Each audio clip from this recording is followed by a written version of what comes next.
Meus irmãos, nessas andanças por YouTube e por aí, onde você está sempre exposto a conhecimento, entretenimento, né? Às vezes temos que ter muito cuidado para não perder tempo também com bobagem, mas eu acabei sabendo, conhecendo, né, uma história de um indivíduo, um sujeito. Ele foi entrevistado por uma rede americana, enfim, um repórter. E esse indivíduo, ele estava em prisão perpétua. Então, Estados Unidos. Então, ele havia sido preso porque há alguns anos, não lembro agora quanto tempo ele já estava preso, mas há alguns anos, ele corria em alta velocidade e parece que era um lugar escuro e ele atropelou uma criança. Era noite, né? E assim que ele, né, depois daquele primeiro choque, a ficha caiu do que aconteceu. Quando ele percebeu, na sequência, sem pensar duas vezes, ele pisou fundo no acelerador e fugiu. E, bom, enfim, uma estrada escura, outros carros passaram, mas a criança ficou ali, ninguém viu. Muito provavelmente, se ele tivesse parado para ajudar, né, para dar o alerta, para ficar por ali, é bem possível que aquela criança tivesse sobrevivido. Ele foi encontrado e as evidências e aquela perícia, né, CSI, aquele negócio todo. Enfim, tudo provou que era ele. Ele então foi descoberto, preso, julgado e condenado. E ele estava então agora condenado a viver o resto da sua vida numa prisão. Talvez você esteja se perguntando, Alan, o que isso tem a ver com livra-me, não nos deixe cair em tentação, mas livra-me do mal. Bom, o detalhe é que ele teve então a vida arruinada. E nessa entrevista que ele deu para o repórter, ele pensando sobre isso, e disse que já vinha pensando, né, não lembro quanto tempo ele estava preso, mas... E ele vai dizer para o repórter que há muitos anos atrás, quando ele ainda era um garotinho, quando ele era um menino, ele disse que nessa época o pai dele tinha um relógio, parece que era um relógio de colecionador, um relógio caro, algo assim, que ele guardava dobrado num lenço, numa caixinha, né? Caixinha de madeira Carrara. É a mais cara, Berg? É. Então, e numa gaveta, num escritório. O menino, então, ele entra naquele escritório, puxa o relógio, pega, abre, tira do lenço e fica brincando com aquele relógio. E enquanto ele brincava com o relógio, ele deixa o relógio cair no chão e o relógio quebra, espatifa. Isso ele contando. Rapidamente, o que ele faz?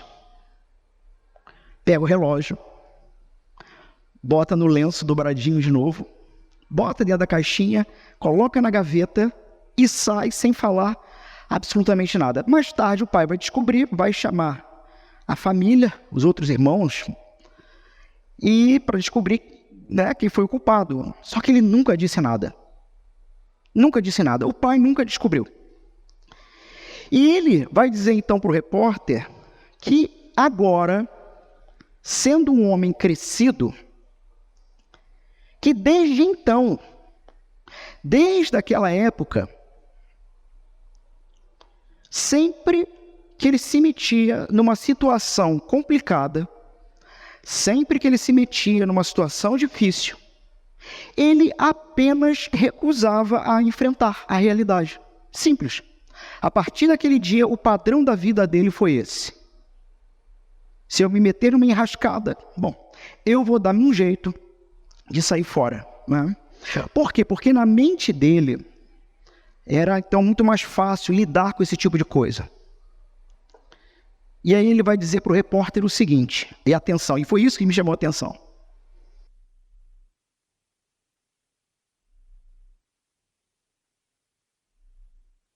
Fui reprovado em todos os pequenos testes da vida. Fui reprovado em todos os pequenos testes da vida. Até que um dia veio um grande teste. Um teste de fogo. Um teste de vida ou morte. Um teste que envolveria consequências para toda a sua vida. E diante dessa prova final, tendo sido reprovado em todos os testes menores, não tendo criado casca, sabe? Não criou fibra, não se tornou alguém maduro, alguém capaz de fato assumir os seus atos e todas as suas consequências. Ele teve todas as chances do mundo com os pequenos testes, do qual caiu em todos. Quando veio o grande teste, a sua vida foi arruinada.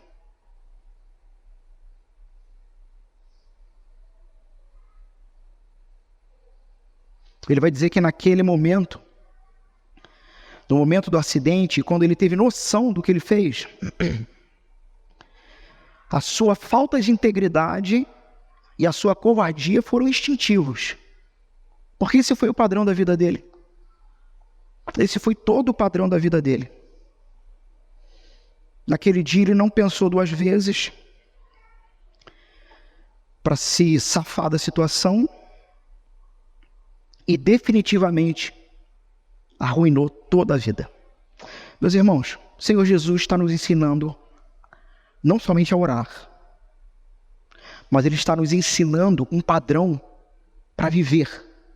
Até porque em outros momentos eu já disse que as nossas orações, elas acabam sendo consequências ou reflexos da nossa vida com Deus, da nossa vida diária, né?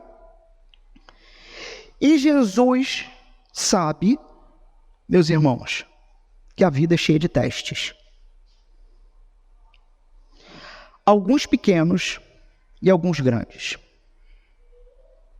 Jesus, ele vai nos ensinar que a única maneira de você passar por esse teste, ou por esses testes, é em Deus. É uma oração que ela primeiro nos faz enxergar uma determinada realidade. Não nos deixe, Senhor, cair em tentação. Jesus nos ensinando a orar isso. Não nos deixe cair em tentação. Por que Jesus estaria nos ensinando isso? Óbvio, porque Jesus não está tapando o sol com a peneira.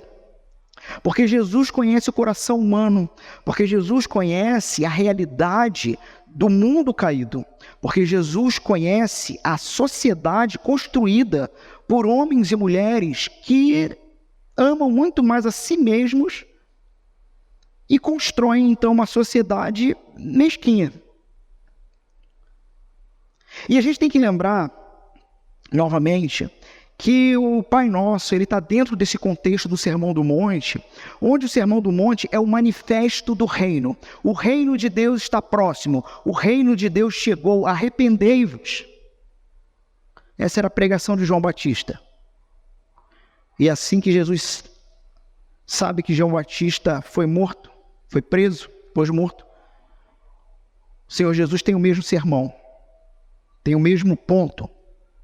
Arrependei-vos, porque o reino dos céus chegou. E nesse processo, com todas as características que ele já deu dos seus discípulos, e agora ensinando os seus discípulos a viver e a orar, ele quer deixar muito claro para a gente o seguinte: não tape o sol com a peneira. É óbvio, eu não vou fazer essa pergunta aqui, mas talvez se eu perguntasse Você foi tentado essa semana? Você foi severamente tentado essa semana? Talvez um ou outro até seria capaz de dizer que não. Mas muito provavelmente porque não sabe o que é tentação. Normalmente, o que pensamos sobre tentação? Bom, algo que tem como objetivo derrubar minha fé, derrubar minha vida cristã, não é isso? Não é o padrão do que entendemos? Muito bem. Só que tentação, meus irmãos, e aqui é o plot twist. A palavra grega para tentação, vou falar porque é bonito, está gravando, né? Agrega intelectualidade. A palavra grega, peirasmos, meus irmãos, é um termo de difícil tradução. Acreditam nisso? A palavra para tentação é uma palavra de difícil tradução. Por quê? Porque vai depender do contexto. Às vezes, essa palavra, ela pode ser traduzida como teste. Às vezes, ela pode ser traduzida como armadilha. E aqui a gente começa a definir dois caminhos aqui diferentes. Então, temos uma palavra difícil de traduzir. Por quê? Até mesmo um bom teste pode ser uma armadilha. Até um bom teste pode ser uma armadilha. O que vai fazer a diferença dentro desse contexto? Porque vocês entenderam? A palavra é a mesma. O que vai fazer a diferença é quem está aplicando o teste. Tiago vai dizer, lá nos seus escritos, que Deus não tenta ninguém. E é verdade. Porque a tentação, nesse termo e nessa ideia, é algo que te leva a pecar. Então, Deus não é alguém que irá propor qualquer coisa em sua vida para te levar a pecar. Certo? No entanto, Deus prova. Deus testa. E é a mesma palavra.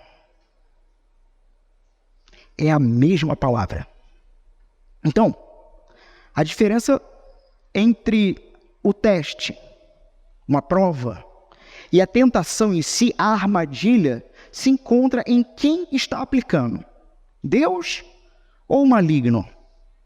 Bom, se você fracassa no teste, então entenda agora, quando eu digo teste, eu estou partindo do ponto de que quem está aplicando? Deus. Deus. Se você fracassa no teste, você vai deixar de crescer. Você vai deixar de crescer em Deus, você vai deixar de amadurecer. Mas não significa necessariamente que você caiu num pecado. Embora, irmãos, isso aqui tem tanto... Olha, vai ser mais uma semana que os grupos pequenos vão ferver. Quem não está participando está ficando de fora de um processo ministerial de formação bíblica de homens e mulheres nessa igreja. Porque você tem tantas ramificações com essa palavra aqui. Então, de novo, se você falha num teste, você deixou de amadurecer, você deixou de crescer. Necessariamente caiu em pecado? Não. Mas a sua queda pode ser refletida, sim, a partir de uma prática pecaminosa. Eu vou dar um exemplo, vai ficar mais claro isso. Tá? Agora, então, o teste, ok? A tentação. Se você fracassar na tentação, definitivamente você se jogou no pecado. Pontuei aqui. Perceberam a diferença? Fracassou na tentação, e a gente poderia então botar a mesma palavra.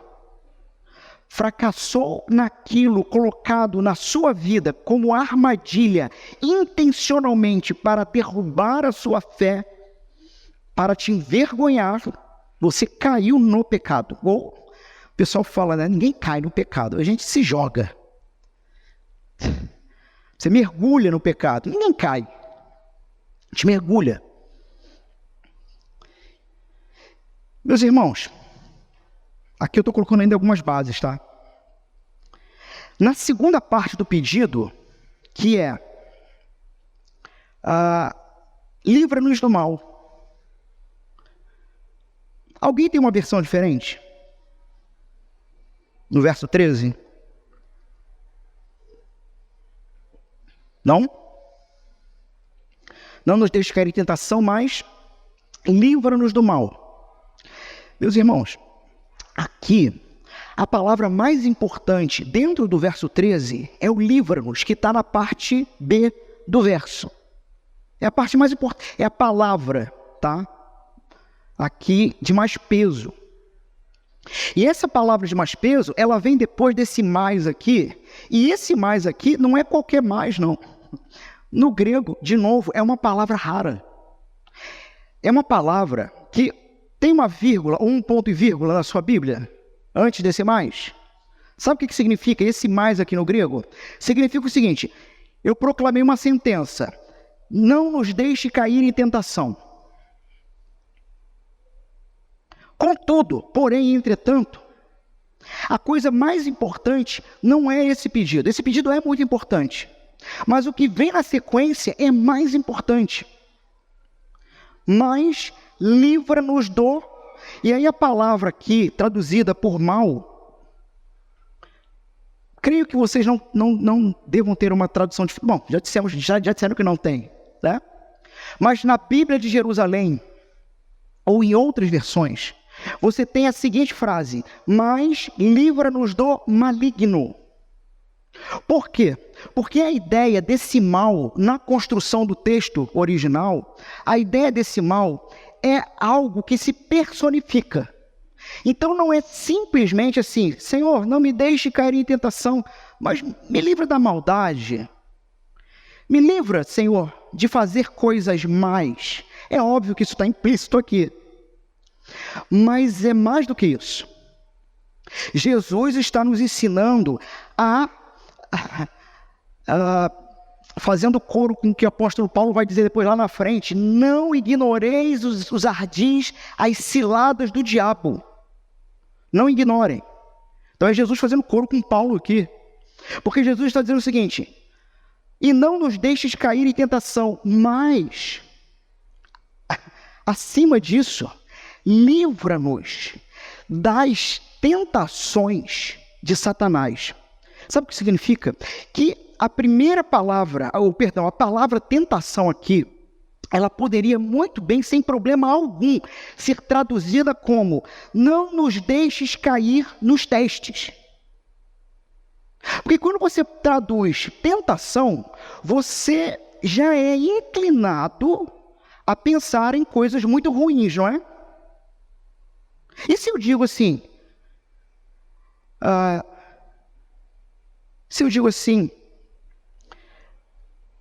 Pai nosso que estás no céu, santificado seja o teu nome, venha o teu reino, seja feita a tua vontade, assim na terra como no céu. O pão nosso de cada dia nos dai hoje, perdoa-nos as nossas dívidas, como nós perdoamos os nossos devedores, e não nos deixes cair nas provas. Deixa eu melhorar ainda mais essa tradução. Não nos deixes falhar, e de novo, tá, meus irmãos? Plural, olha que coisa maravilhosa. Você de novo intercedendo pelo seu irmão. Não nos deixes falhar em testes. Mudou o entendimento do verso? E aí você pode dizer: pastor, então você está implicitamente me dizendo que Deus propõe testes e provas para nós, intencionalmente? Eu não estou implicitamente, eu vou na sequência afirmar que é isso. Porque os testes virão. Os testes sempre virão. E o grande problema é quando nós não sacamos que é um teste. Quando nós não percebemos aquela coisa pequenininha, que aquilo é um teste. E que você, de novo, fazendo coro com o apóstolo Paulo, que há tanto tempo é um cristão, ainda precisa de mingauzinho. Você não consegue digerir pedra. Você não consegue. O que eu estou querendo dizer? O que Paulo quis dizer? Você não amadureceu. Há tanto tempo na igreja você não amadureceu. Você ainda não consegue discernir na sua frente um teste, uma prova, em que se você passar nesse teste, essa prova, você vai criar fibra. Você não sacou que Deus já está te preparando há muito tempo para os dias dos grandes testes, das grandes provas de fogo. Então, a tradução poderia ser assim: não nos deixes falhar nas provas, vírgula, ou ponto e vírgula, certo? Uma sentença completa. Senhor, não nos deixes falhar nas provas, porque como discípulos do Senhor e como irmãos juntos, estamos caminhando juntos nessa jornada e juntos queremos chegar ao amadurecimento da fé. Alguém está dizendo, pode dizer, o pastor está doido com esse negócio? Vamos lá, para os estudantes que estão aqui.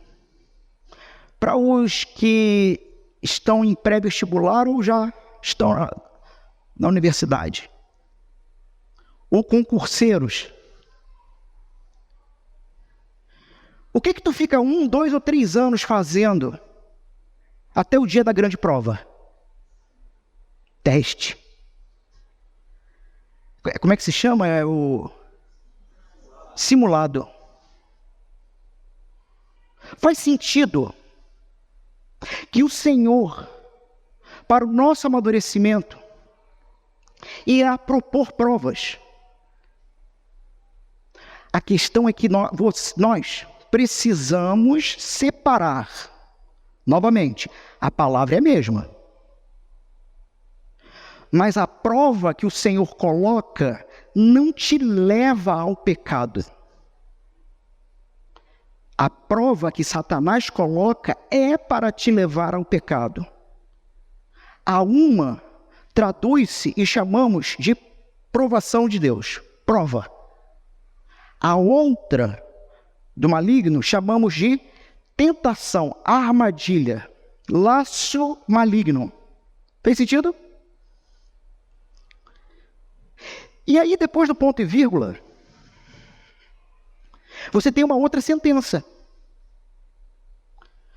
Que com essa palavrinha rara, que está traduzido como mais aqui, ela dá uma força muito grande nessa segunda sentença. Que é a seguinte: Senhor, não nos deixes cair em tentação. Algumas outras versões, elas podem dizer, porque o grego também pode ser traduzido assim: Senhor, não nos leve. Aí o pessoal fica desesperado, né? Que isso, pastor? Não nos leve aos testes. É como quem diz: Pai Santo, tem misericórdia de nós. Não nos leve.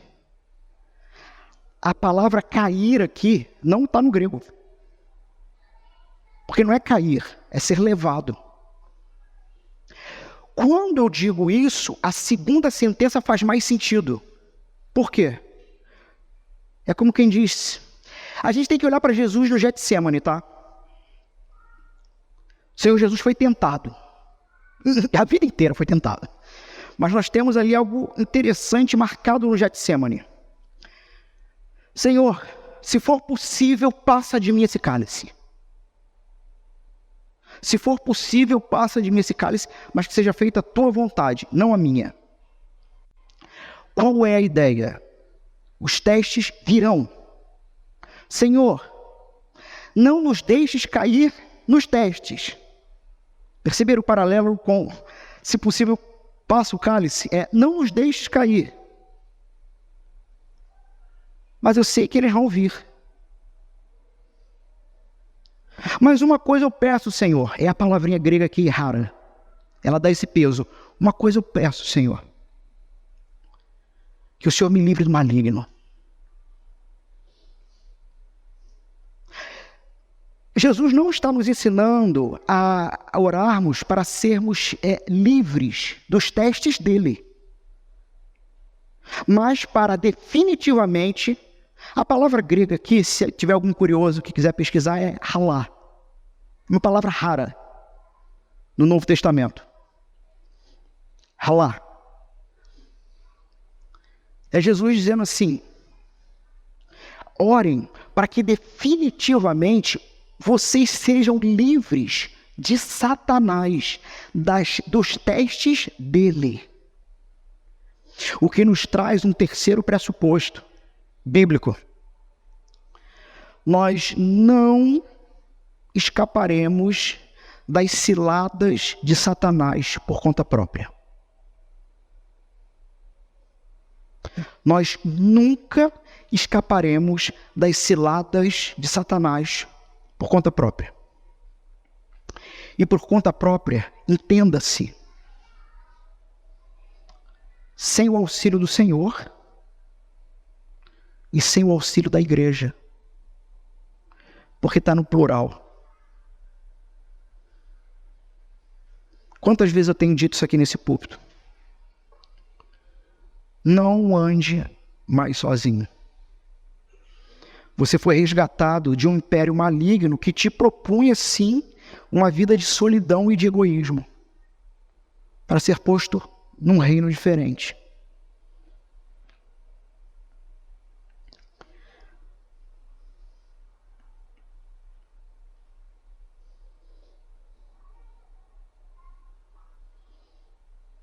Então nós temos no grego, na segunda parte, essa característica de uma personificação de um ser, o próprio maligno. Bom, então testes ou provações dadas pelo próprio Deus nunca irão te propor um pecado. Mas vão fazer o quê? Qual o objetivo? Isso aqui é chocante. As provações de Deus irão revelar a você mesmo qual é a sua situação espiritual. Qual é o seu nível de maturidade. Um exemplo. E aí eu falei que com os exemplos começa a ficar talvez mais fácil de entender.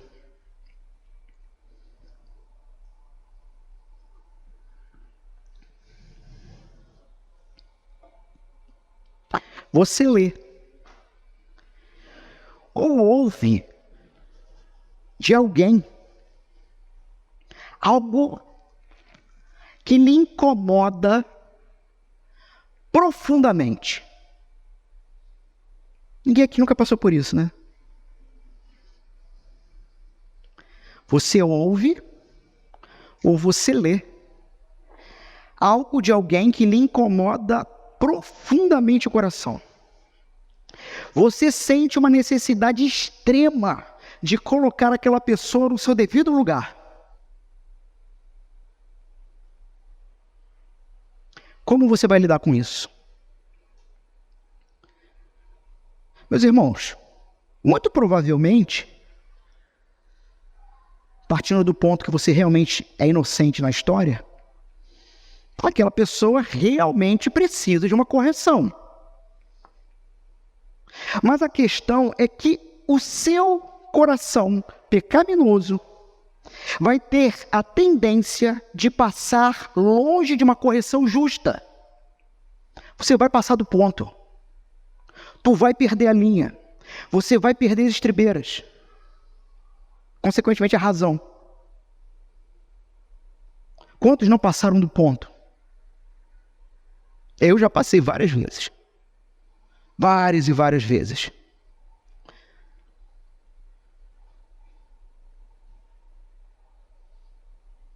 Nós temos a tendência de, ao nos defendermos, ter uma necessidade extrema de esmagar aqueles que nos ferem.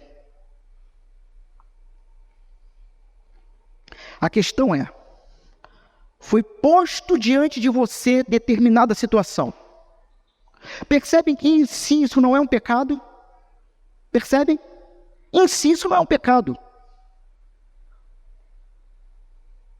Ou você esfria a cabeça e procura, na palavra, a melhor maneira de lidar com essa situação, e aí você passou no teste. Você passou no teste. Ou você vai dar vazão ao seu coração infantil, corrupto, e vai causar um desastre maior. Então, assim, além de pecar contra o seu irmão, porque com certeza você vai usar de raiva, de ironia e de deboche para menosprezar esse irmão. Então, além de pecar contra ele, de quebra, você deixa muito claro para você mesmo quem você é de verdade. E você não é bom. Você não é justo.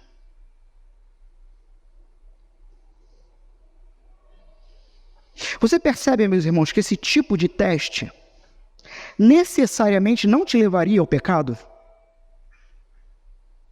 A questão é que, quando falhamos, até nesses testes, você responde então com um ato pecaminoso. Por quê? Porque talvez você esteja como um camarada que está na prisão perpétua. Não percebe que o Senhor está trabalhando em absolutamente tudo na sua vida. E tudo. A gente recita esse verso, né? Como tudo coopera para o bem daqueles que amam a Deus. Eu já falei desse texto e do contexto dele.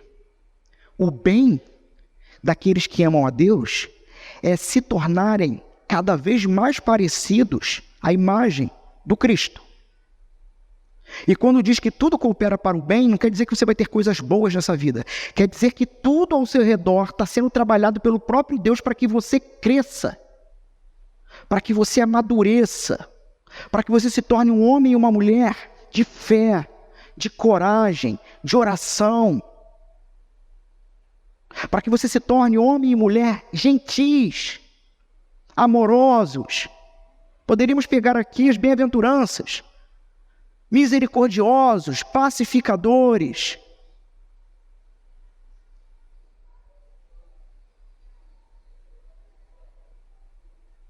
Uma terceira possibilidade, dentro de um teste desse colocado pelo próprio Deus na sua vida,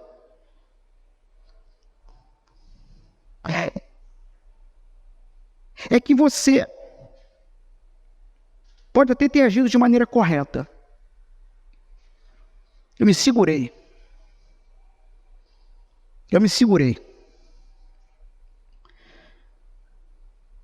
Mas Deus está mostrando para você o quanto você talvez está orando pouco. Talvez esteja se relacionando pouco com Ele ainda. Porque o velho homem ainda berra no fundo da sua caixa torácica.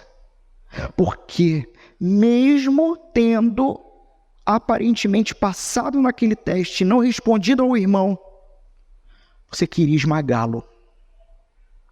Você só refreou o pecado. Mas no coração, você fez. Graças a Deus por Cristo Jesus, que é santo e perdoa pecados. Você não praticou em si o pecado, mas você sabe que o seu coração foi novamente exposto. Você sabe que o seu coração foi novamente desnudado e isso deveria te causar grande tristeza. Não há arrependimento sem contrição. Não há arrependimento sem tristeza.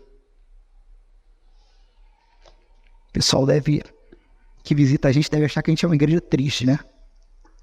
Porque vira e mexe eu estou falando isso. Eu tenho dificuldade de entender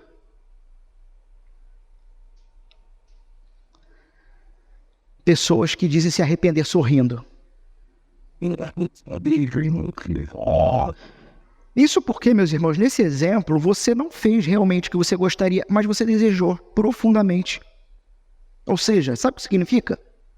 Que o Senhor Jesus, o Pai, o Filho e o Espírito, nesse pequeno teste, está te chamando para mais perto dele, te fazendo botar a cabeça e o coração no lugar, refletindo no fato de que você não é o grande cristão que você pensa ser.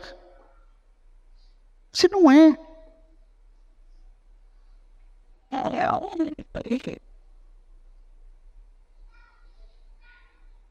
O teste foi posto ali.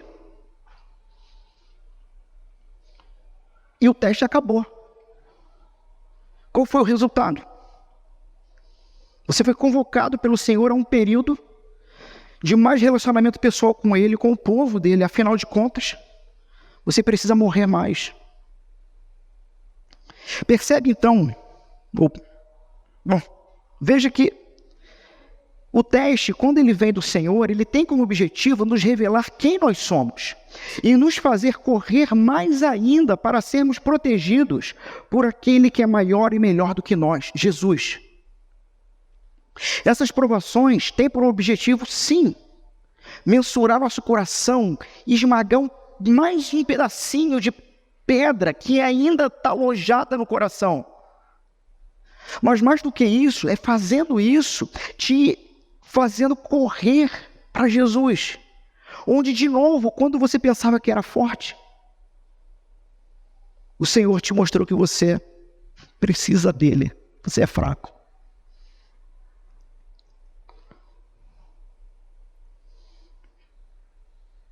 Como os simulados, não é? Testes surpresas. O objetivo do teste é te capacitar para quando a grande prova chegar.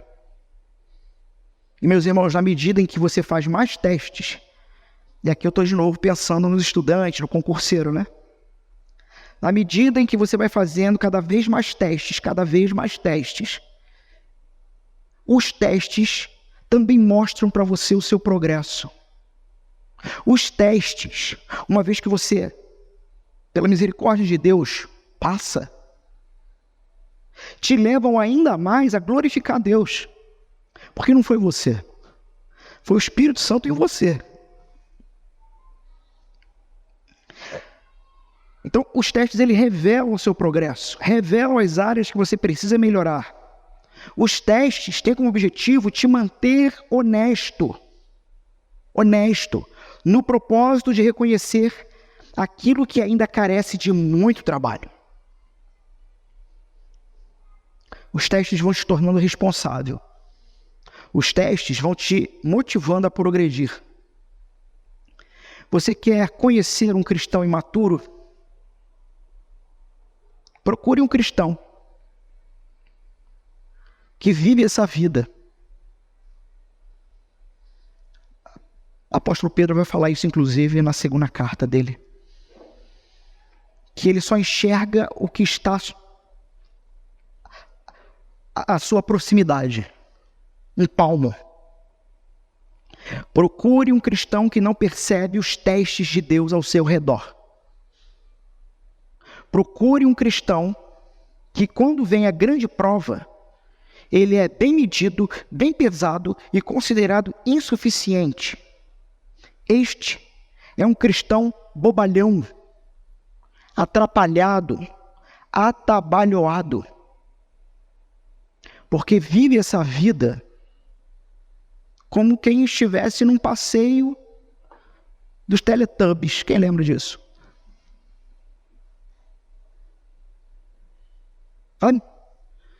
Tudo é... O cara não cresceu, o cara não está percebendo que tudo... Irmãos, o cara não percebeu que absolutamente nada na nossa vida é à toa. Pô, mas Deus não dá nenhum tempo, não. Não há tempo. Não tem descanso. O reino chegou, está em expansão. Que qualidade de soldado é você? Para usar a figura militar.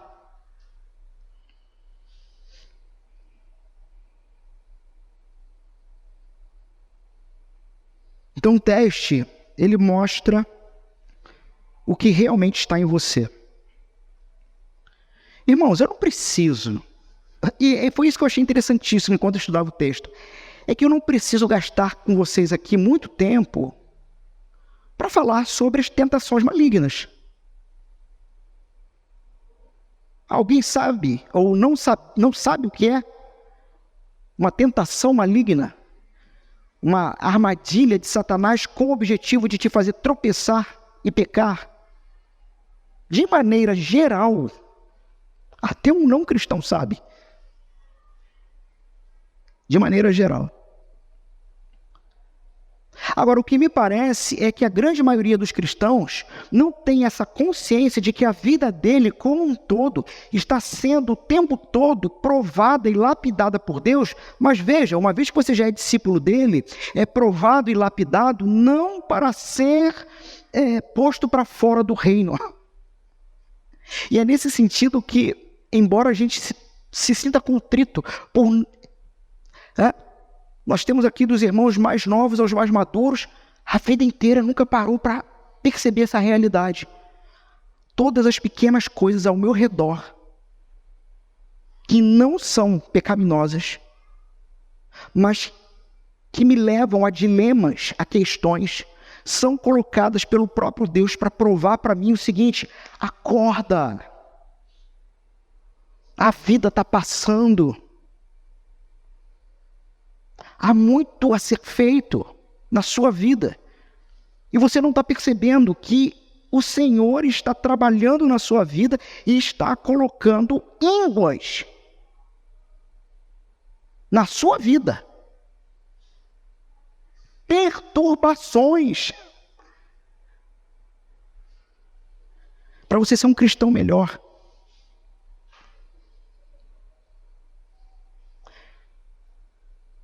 É você chegar na Prime Day, ou vai vir aí a Black Friday, né? E não sacar que você está sendo provado na sua maturidade em lidar com as finanças que não são suas, são do Senhor. Tem muitos que pensam assim: eu recebo meu salário, 10% é de Deus e 90% é meu. Não, meu filho. É 100% de Deus. Só que Ele permite que você use 90% do que é dele. E por não perceber que a Black Friday, que aquela promoção era um teste, você caiu. Percebe como é coisa pequena? Você se endividou. Você estourou os limites. É um teste que vai mostrar o que você está cultivando, bem ou mal na sua vida. Então, o propósito do teste, ou da prova, ou da provação. Provações são oportunidades de crescimento.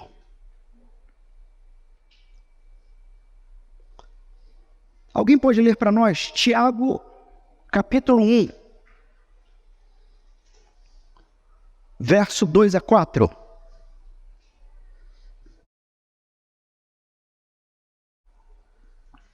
Quem achar, Tiago, capítulo 1, verso 2 a 4. Meus irmãos, considerem motivo de grande alegria o fato de passarem por diversas provações, pois vocês sabem que a prova da sua fé produz perseverança. E a perseverança deve ter ação completa, a fim de que vocês sejam maduros e íntegros, sem que falte a vocês coisa alguma. As provações, então, segundo Tiago, são usadas por Deus para moldar o nosso caráter e fortalecer a nossa fé. Alegre-se quando elas vierem. Alegre-se quando os testes vierem, porque significa que Deus está trabalhando em você. Gálatas, capítulo 4, verso 14. Alguém pode ler para a gente?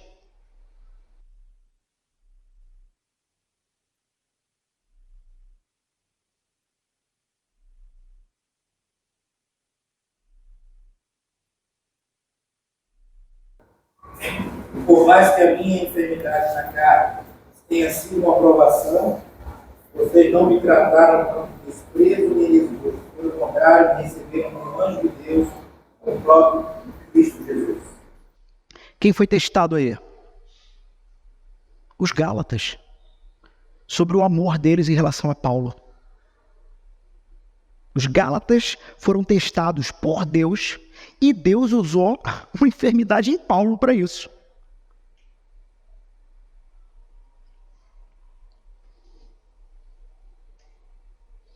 Tim Keller vai dizer que você não sabe que Jesus é tudo o que você precisa, até que Ele seja tudo o que você tem.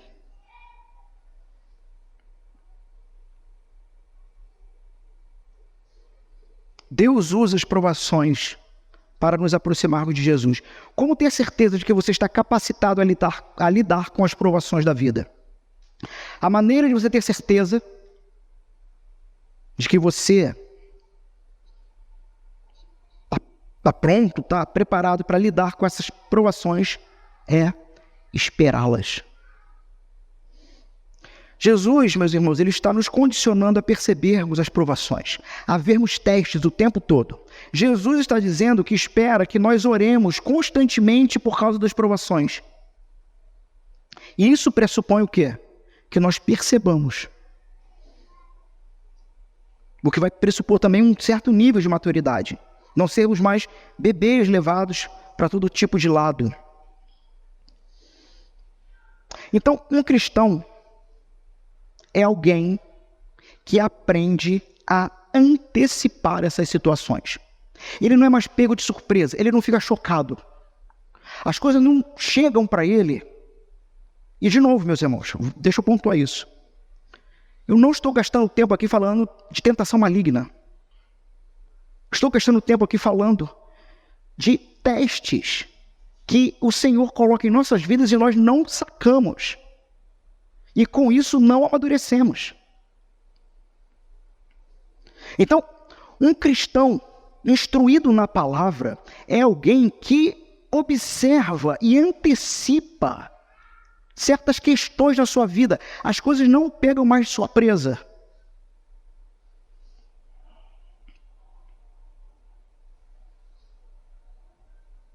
Existem então duas maneiras para isso. De não sermos pegos de surpresa. Primeiro, é observarmos as pequenas provações. Pastor, aconteceu isso, eu não consegui sair de tal situação. É óbvio, quantas coisas parecidas e muito menores aconteceram no passado e você não agiu como um cristão? Você foi testado lá. Agora você caiu. Então, temos a tendência de não perceber o pequeno teste porque nós não vemos como um teste.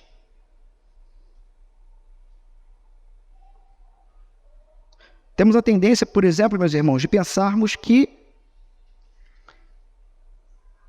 irritações são só irritações, sabe? É aquela velha pergunta, mas por que, afinal de contas, eu tenho um chefe assim? Por quê? Pelo amor de Deus, né? Por quê? Porque o meu cônjuge está passando pelo período que ele ou ela está passando. Temos a tendência de ver essas questões pequenas na vida apenas como irritações, como se fosse assim, um acidente de percurso. Foi um acidente. Jesus diz, então, A ideia é que não se trata de só irritação, mas é uma provação, é um teste. É algo que você precisa aprender a responder com honestidade, com coragem, com compaixão, com misericórdia, com bondade. Você acha que são apenas irritações? Não. São provas. E você deve esperá-los, você deve vê-los. Devemos vê-los como são. Porque quando começarmos a prestar atenção em cada mínimo detalhe da vida, percebendo que isso irá contribuir para eu crescer mais no Senhor, esses pequenos detalhes vão nos manter honestos, são maneiras de nos fazer, nos movermos em direção a Deus, são maneiras de dominarmos as circunstâncias da vida. Agora, os cristãos, então, eles precisam estar atentos aos pequenos testes, não podem estar cegos para ele, mas nós devemos também esperar os grandes testes. 1 Pedro capítulo 4, verso 12 e 13 diz o seguinte: amados, não se surpreendam com o fogo que surge entre vocês para os provar. Um grande teste, um teste de fogo, um teste flamejante. E nós temos uma ordem de Jesus aqui: amados, não andem surpresos quando os grandes testes de fogo chegarem até você, porque foram colocados ali para te provar.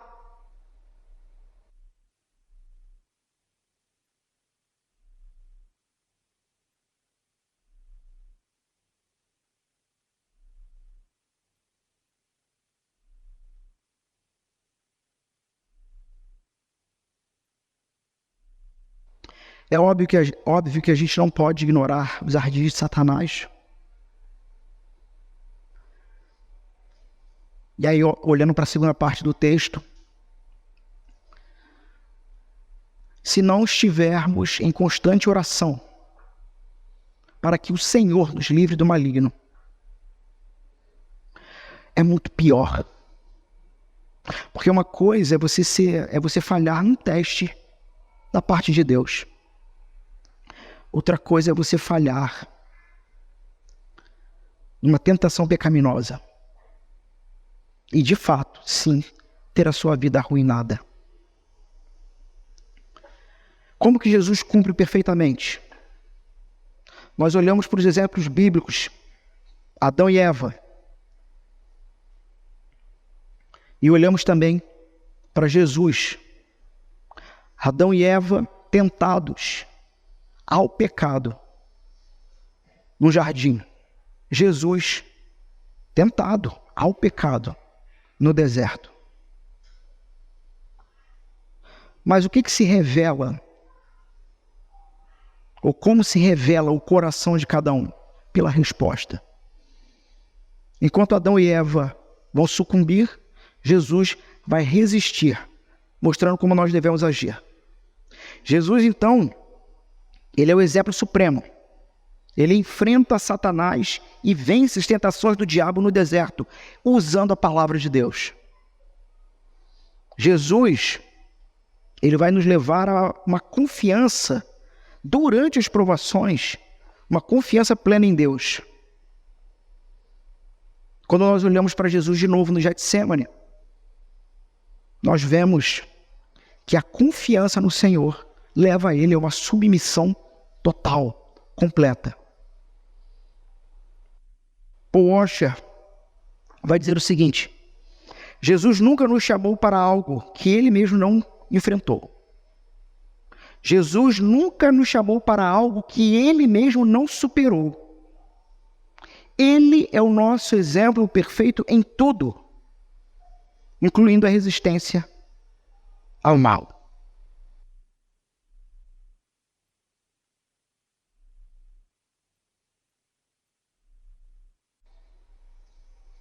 Aplicações práticas. Irmãos, precisamos, então, aprendermos a sermos vigilantes, não sermos meninos, sabe? É não agir por impulso. Eu tenho uma série de aplicações aqui, eu vou jogar tudo no grupo da igreja. Nos grupos de discussão. Eu fiz algumas aplicações aqui. Quem fez esse testezinho sabe do que eu vou dizer, né? Eu fiz algumas aplicações para o D, para o I, para o C, para o S. Quem fez esse testezinho sabe do que eu estou falando. Todos nós temos certas tendências, certos impulsos.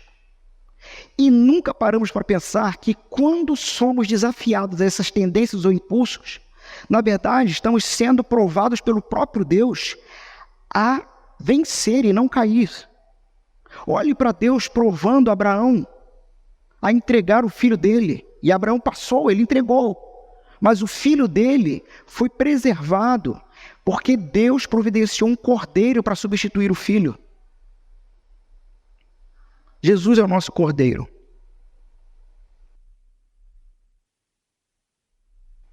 Algumas aplicações específicas e nós fechamos. Para cristãos e não cristãos. Aos cristãos.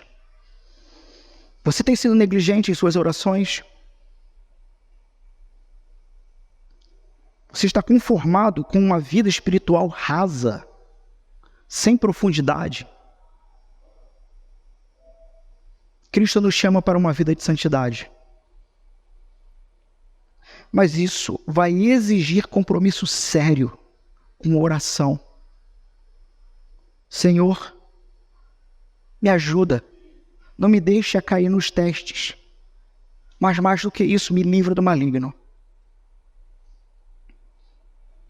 Como que você pode esperar resistir ao maligno se não busca a Deus e não confia no Filho dele, mas tem a tendência de confiar no seu braço, na sua mão?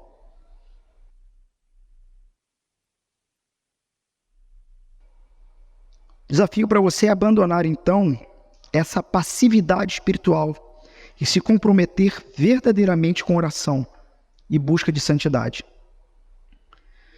Aos não cristãos, até quando vocês vão tentar lidar com o pecado e o mal por conta própria?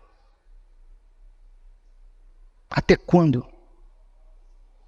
Vocês têm se iludido achando que podem vencer os desafios da vida sem a ajuda de Deus.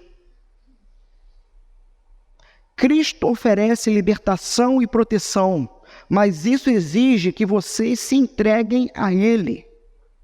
E hoje é o dia de parar de lutar sozinho. Hoje é o dia de você se render ao único que pode verdadeiramente te livrar do ente maligno, do ser maligno que quer tragar a sua vida.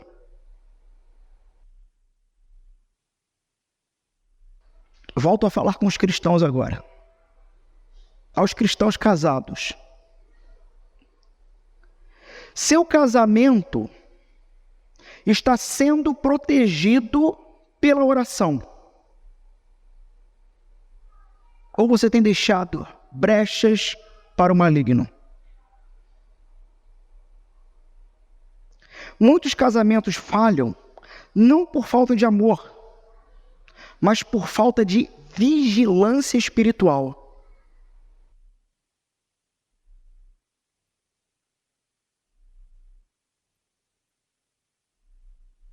Se desafiem a estabelecerem momentos de oração, como família, pedindo a Deus que proteja e fortaleça a aliança de vocês.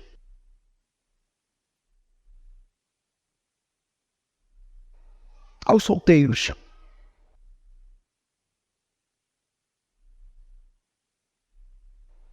jovens e solteiros, vocês acham que estão imunes às tentações? Vocês estão brincando com o pecado, achando que sempre vai ter tempo para se arrepender. E, meu irmão, minha irmã, diante de um texto desse, esse é o momento de estabelecer hábitos de oração e de busca ao Senhor. Se vocês não forem sérios com Deus agora, O que os faz pensar que serão quando enfrentarem a prova de fogo, o momento mais difícil da sua vida? Se desafie a buscar a Deus de forma intensa, de forma comprometida, antes que as tentações pesadas venham e te derrubem.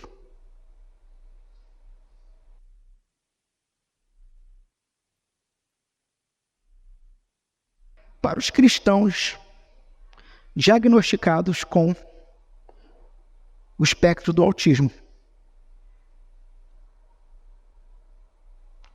nesse mundo que a gente vive, é muito fácil você se sentir incompreendido, isolado.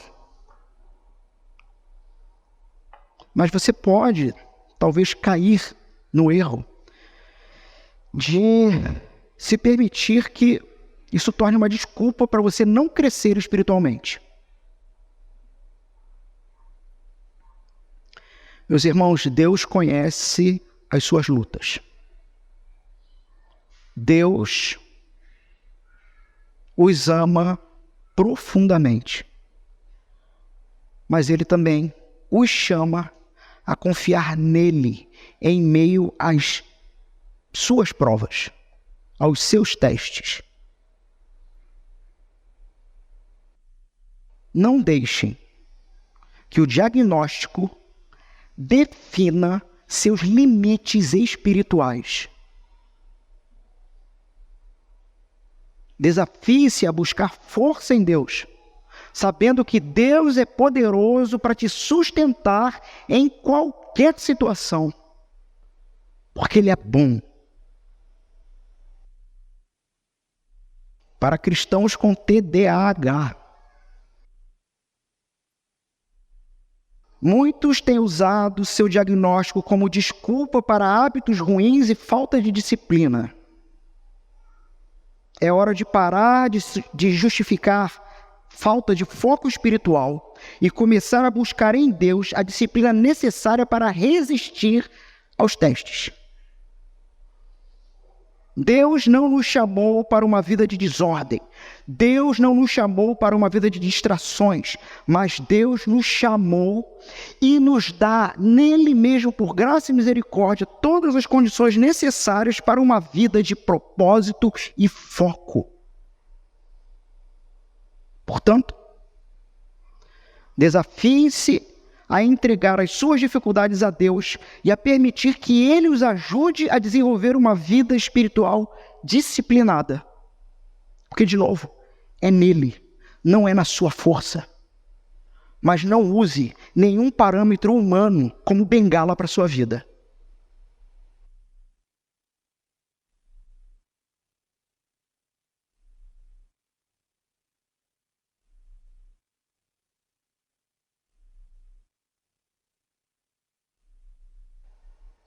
Aos desempregados, aos problemas com outros cristãos, aos que possuem dificuldades de relacionamento. Observe cada detalhe ao seu redor e perceba. Você está sendo convocado com os testes à melhora.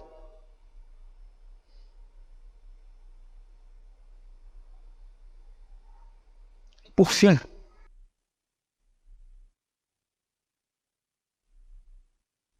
para cristãos que lutam contra desejos homossexuais.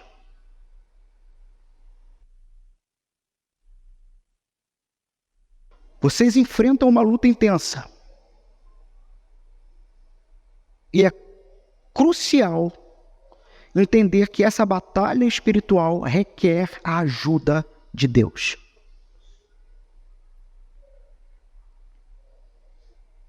A questão é, vocês têm buscado a Deus para obter força e sabedoria?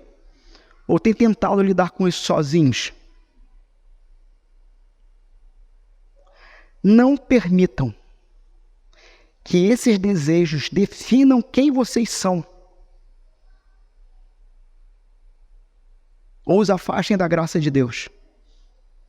se desafiem a buscar auxílio pastoral e encontrar um grupo de cristãos que te ajude a viver em obediência a Deus, que te ajude a confiar no fato de que a graça de Cristo é suficiente para sustentar e transformar a sua vida.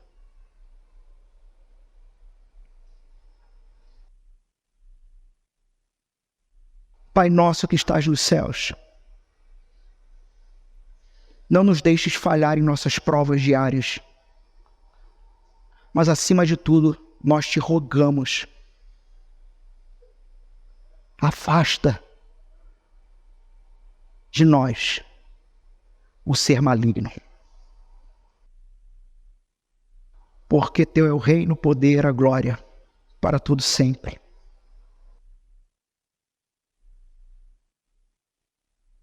Porque o reino é dele, não é nosso. Porque o poder é dele, não é nosso. E porque a glória é dele. E essa doxologia final, essa canção de louvor e adoração a Deus, fecha o Pai Nosso, marcando quem Ele é, colocando em nossos lábios louvor e definitivamente nos fazendo confessar o teu reino, o teu poder e a tua glória. E eu, como um ser tão pequeno, fui chamado pelo Senhor a participar disso. Amém.